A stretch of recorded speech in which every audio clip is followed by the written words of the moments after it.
Hello friend, welcome back to my YouTube channel. तो आप सभी का मेरे इस नए ब्लॉग में स्वागत है। तो कैसे आप सब, उम्मीद है आप लोग स्वस्थ होंगे, मस्त होंगे। मैं भी ठीक हूँ।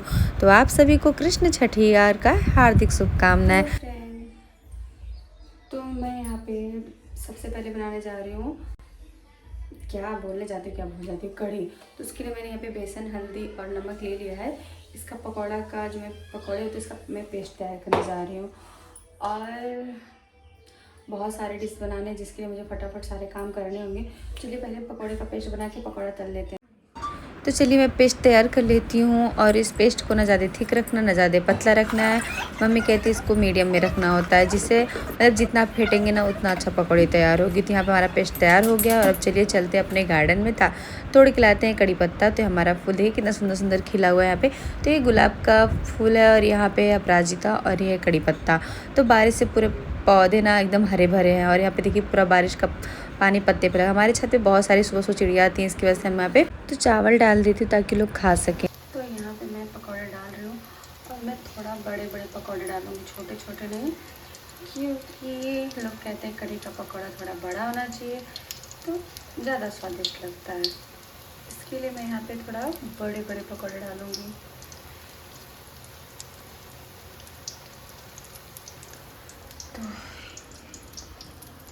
तो देखिए अभी पकौड़ा कितना बड़ा बड़ा हो गया है ना, बिल्कुल एक रसगुल्ले के बराबर हुआ है। इतना बड़ा पकौड़ा होना चाहिए कढ़ी के लिए।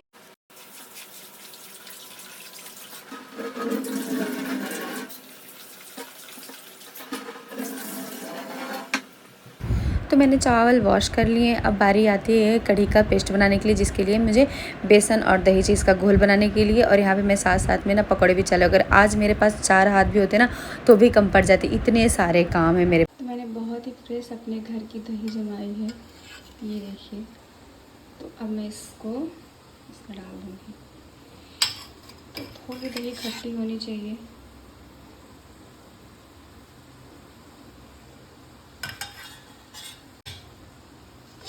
और यहाँ पे मेरा पकौड़ा देखिए, जो यहाँ पे काम में थोड़ी बिजी होगी जिसकी वजह से जल गया, नहीं तो बाकी सब ठीक ठाक है।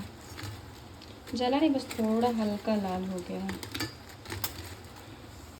तो हम डालेंगे यहाँ पे मेथी और कड़ी। ऐसा बताऊँगी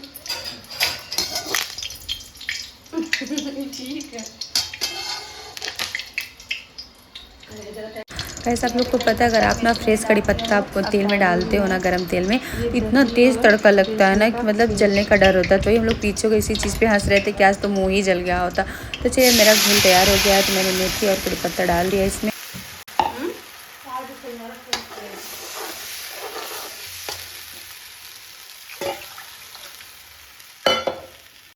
तो मुझे यहाँ पे अभी कढ़ी ना थोड़ी सी थिक लग रही थी, मतलब गाढ़ी लग रही थी। तो मैंने इसमें थोड़ा सा और पानी ऐड कर दिया है। और मैं अब इसमें नमक डाल दूँगी। और इसके बाद अब मैं बनाने जा रही हूँ जीरा राइस। तो आज बनेगा जीरा राइस।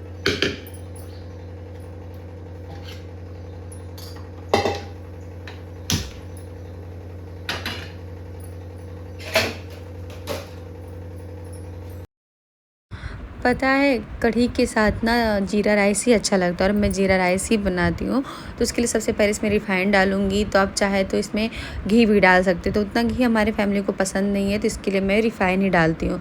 तो यहाँ पे 2-3 पत्ते तेज़पत्ता मैं डाल दूँगी, क्योंकि ना पता आपको ये बंद पैकेट का तेज़पत्ता इतना फ्रेश होता है ना कि खुला वाले ज़्यादा, इसमें इतना फ्रेश होता है कि मतलब कहीं गंदगी नहीं होती, बिल्कुल फ्रेश पत्ता होता है। थोड़ा सा जीरा ऐड कर दूँगी। और इसके बाद मैंने पहले से आप लोगों ने देखा कि मैंने चावल को धुल के रखा हुआ था, मैं उसको ऐड कर दूँगी। और यहाँ पे इतना ज़्यादा कढ़ी को चलाना पड़ता है ना कि हाथ दुख जाता है, क्योंकि अगर नहीं चलाएंगे तो उसमें गुठली पड़ जाती है, तो इसलिए उसको बार बार चलाना पड़ता है। तो मैंने ना ससुराल में पहली बार अपने कृष्ण कन्हैया बाल गोपाला का छठियार मनाया है। और एक माँ के लिए उसके लल्ला का छठी, मतलब सोचिए कि बहुत ही ज़्यादा ही खुशी की बात है। तो यहाँ पे मुझे और भी बहुत सारे डिश बनाने हैं, तो अगर फटाफट नहीं करूँगी तो कैसे होगा। तो चलिए ढक्कन लगा देते हैं। लिया हुआ है खीर बनाने के लिए। तो मैंने इसको अच्छे से वॉश कर लिया और मैं इसको मिक्सर में अब थोड़ा सा, ज़्यादा नहीं, बस 2 सेकंड के इसको चला दूँगी ताकि चावल के 2 टुकड़े हो जाएं। और यहाँ पे देखिए मेरा कढ़ी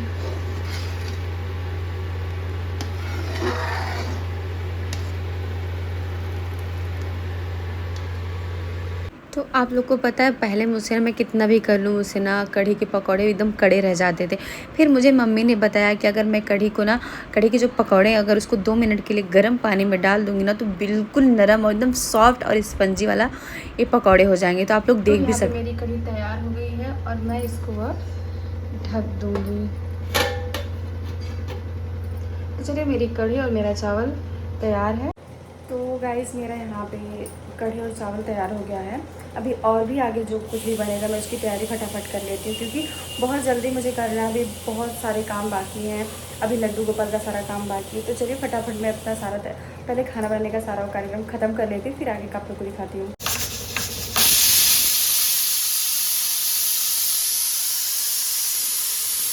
तो मैंने खीर चढ़ा दिया हुआ है और अब मैं फटाफट खीर बना लूँगी। और यहाँ पे देखिए मेरे चावल कितने बारीक हुए हैं, बस ऐसे 2 टुकड़ों में कर लेना है। अब फिर देखिए मेरा 2 बार आगे मैं इसमें चावल डाल दूँगी और चला दूँगी ताकि गुठली ना रहे।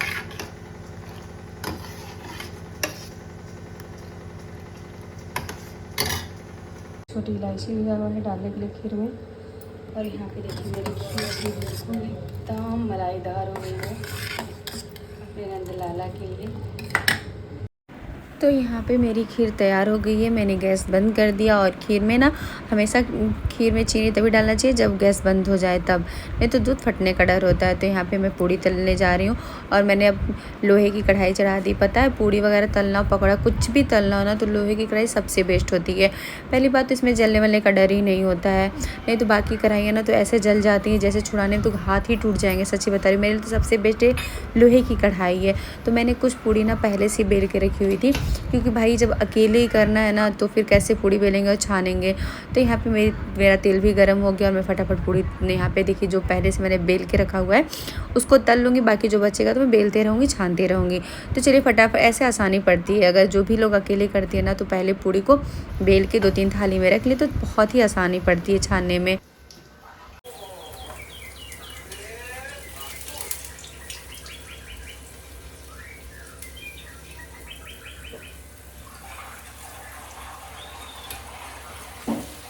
तो यहाँ पे मेरी पूड़ी बनके तैयार होगी, मेरा सारा भोजन बनके तैयार हो गया। तो अब बारी आती है हमारे नंदलाला को तैयार करने की और स्नान कराने का। तो यहाँ पे चलिए सबसे पहले मैं थाली में श्री बना लेती हूँ। जब भी लड्डू गोपाल को स्नान कराती हूँ तो मैं अपनी थाली में बना लेती हूँ। और यहाँ पे अपने लड्डू गोपाल का वस्त्र निकालने के बाद मैं इनको स्नान कराऊँगी। और पता है यहाँ पे ना आज जो लड्डू गोपाल का छठियार था तो इसका मुहूर्त ना दोपहर के टाइम में था, तो इसीलिए मैंने सारा काम ही दोपहर को किया। तो चलिए सबसे पहले अपने लल्ला को स्नान कराते हैं। और बहुत लोगों ने ना मतलब कल ही 21 तारीख को मनाया, बहुत लोग 22 तारीख को मनाया। जैसे मुझे पता चला है कि जो लोग 15 तारीख को किए जन्माष्टमी वो 21 को करेंगे और जो लोग 16 को जन्माष्टमी मनाए तो 22 को करेंगे। तो वैसे बहुत लोगों ने 21 तारीख को किया बट मैंने 22 तारीख को किया। भाई मैं 6 दिन पे ही करूँगी, उसके पहले तो करूँगी नहीं। तो चलिए सबसे पहले मैंने पानी से नहलाया, अब मैं अपने लल्ला को कच्चे दूध से नहलाऊँगी और इसके बाद मैं यहाँ पे दही से नहलाऊँगी। मैं बिल्कुल भी अपने लल्ला के लिए मार्केट का दही नहीं यूज़ करती हूँ, घर पे ही बनाती हूँ। और एक बार मैं जो भी मतलब इस पर दूध डालती हूँ तो फिर पानी डालूँगी, फिर मैं दही यहाँ पे लगाऊँगी, फिर दही से स्नान करने के बाद फिर मैं पानी से स्नान कराऊँगी और इसके बाद घी से अपने लल्ला का स्नान कराऊँगी। तो आप चाहे तो पूरा पंचामृत एक ही में डाल के बना सकती है या तो आप अलग अलग कर सकते हैं। तो सबसे बेस्ट मेरे लिए अलग अलग होता है। तो मैं लल्ला का अच्छे से मालिश कर करके नहला भी लेती हूँ। तो चलिए अब बारी आती है मधु की, तो मधु से लल्ला का अपने स्नान करा लेते हैं। अब बारी है कि अपने लल्ला का मैं इत्र से मालिश करूँगी। तो मैंने इत्र ले लिया, हाथ में दोनों तरफ से रगड़ लिया है और मैं लल्ला का अच्छे से मालिश कर दूँगी। और यहाँ पे मैंने अपने लल्ला को तैयार कर दिया है, तो अब मैं इनके माथे पे चंदन लगाऊँगी। तो आज पीला कपड़ा पहनते हैं तो मैंने अपने लल्ला को, अपने कृष्ण कन्हैया को पीला वस्त्र पहनाया हुआ है। तो मैं पूरा श्रृंगार इनका मतलब जो भी मुकुट वगैरह सब मैं पीले रंग का ही रखूँगी क्योंकि छठियार में पीला ही पहनते हैं। तो चलिए हमारे लल्ला का बहुत सारे यहाँ पे ज्वेलरी, तो मैं यहाँ पे देख रही हूँ मैं कौन सा इनको पहनाऊँ, कौन सा मैचिंग करेगा। तो मैंने ये वाला अपने लल्ला को पहनाया है। तो चलिए मैं अपने लल्ला को पहले बिठा देती हूँ, उसके बाद सब इनका श्रृंगार करूँगी।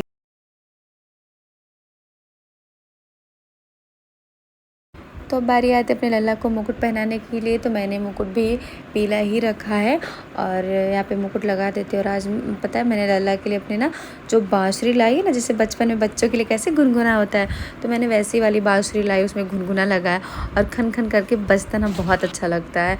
तो मेरे पास ना बहुत सारे फूल नहीं हो पाए थे, तो मैंने अपने घर पे जो मैंने लगाए पौधे, तो मैंने गुलाब के फूल और भी 2-4 फूल थे, तो मैंने लड्डू गोपाल को फूल अर्पित कर दिया। और अब बारी आती है हमारे लल्ला को भोग लगाने की। और आज छठी है तो हमारे लल्ला का काजल भी बनेगा। तो चलिए पहले लल्ला को पूरा अच्छी तरीके से सजा लेते और अब उतार लेते हैं अपने लल्ला का आरती। तो यहाँ पे चलिए अपने लल्ला का सबसे पहले आरती और नज़र दोनों उतार लेते हैं यहाँ पे। तो चलिए अपने लड्डू गोपाल को तुलसी पत्र अर्पित कर देती हूँ और बाकी सारे भोग में मैं एक एक करके तुलसी पत्र डाल दूँगी। तो यहाँ पे देखिए मैंने बनाया कढ़ी, चावल, पूड़ी, खीर, पापड़। आप चाहे तो बहुत कुछ बना सकते हैं लड्डू गोपाल के छठियार पे। मैं आप लोग को एक बात बताऊँ, मेरी इतनी ज़्यादा तबीयत ख़राब थी ना, मुझे मतलब लग ही नहीं रहा था कि मैं लड्डू गोपाल का अपने छठियार कर पाऊँगी और ये सारे भोग अपने हाथ से तैयार कर पाऊँगी। बट मेरे लल्ला का इतनी कृपा हुई ना कि मैं मतलब इतनी जल्दी ठीक हुई। मुझे खुद नहीं पता था कि जो चीज़ नहीं ठीक होने वाली थी वो भी ठीक हो गई। तो आज मैं अपने लल्ला की कृपा से ठीक हो गई हूँ और मैं अपने हाथों से अपने लल्ला का छठियार करूँगी। तो चलिए अब हमारे लल्ला को भूख भी बहुत ज़ोर की लगी होगी क्योंकि दोपहर होने वाला है। तो चलिए यहाँ पे आचमनी कर लेते हैं भोजन का। तो इसके बाद घंटी बजाएंगे, अपने लल्ला को भोग के लिए बुलाएंगे। तो हमारे लल्ला को कढ़ी चावल बहुत ज़्यादा प्रिय है और आज छठी है तो भाई प्रिय रहेगा, तो मैं इनको अपने हाथों से खिलाऊँगी। तो यहाँ कढ़ी चावल और इसके बाद मैं इनको खिलाऊँगी खीर और पूड़ी। तो आज का मेरा ब्लॉग कैसा लगा और मेरे नंदलाला कैसे लगे, तो आप लोग कमेंट में एक बार ज़रूर बताइएगा। और आप लोगों को दिखाती हूँ मैंने लल्ला का अपने काजल कैसे बनाया था। तो पहले खीर खिला लेते हैं। तो यहाँ मैंने जो घी का दीपक जलाया था, तो मैंने एक नया दीपक लिया हुआ था, तो मैंने उस दीपक के ऊपर उस दीपक को लगा दिया। तो बहुत अच्छे से काजल बन गए, मतलब झटपट काजल बन गया 2 सेकेंड में ही। तो अब मैं ना सबसे पहले इस काजल को खुद पे ट्राई करूँगी, मतलब इसको लगा के देखूँगी कहीं आँखों में जलन तो नहीं कर रही है। इसके बाद मैं अपने लल्ला को लगाऊँ क्योंकि वो बहुत छोटे हैं और ऐसा कुछ भी लगाना हो ना लल्ला को तो सबसे पहले आप खुद पे ट्राई करें तब लल्ला को लगाएं। तो चलिए हमारे लल्ला को काला टीका के साथ साथ काजल भी लगा देती हूँ। और ये जो काजल जो बचा रहेगा ना, आप घर के बड़े से लेके छोटे बच्चे सबको आप लगाएं, प्रसाद के रूप में अच्छा होता है इसको लगाना। तो इसके बाद आप लोग देखिए यहाँ पे हमारे लल्ला का पूरा श्रृंगार और पूरा रूप दिखाते हैं, तो बताइएगा कैसे वो लग रहे हैं। और इसके बाद अपने लल्ला को थोड़ा सा झूला झुला देंगे, झूला तो इनका बहुत ही प्रिय है। और इसके बाद हमारा पूजा, तो अब यहाँ का इनका सब कुछ हो गया, तो अब चलिए तुलसी माता का पूजा कर लेते और आज का ब्लॉग यहीं पे एंड करते हैं। मिलते हैं आप लोगों से नेक्स्ट ब्लॉग में। और जो लोग भी नए जुड़े होंगे इस चैनल को सब्सक्राइब कर लेंगे, लाइक करेंगे, शेयर करेंगे और ब्लॉग कैसा कमेंट में ज़रूर बताएंगे। तब तक के लिए राधे राधे।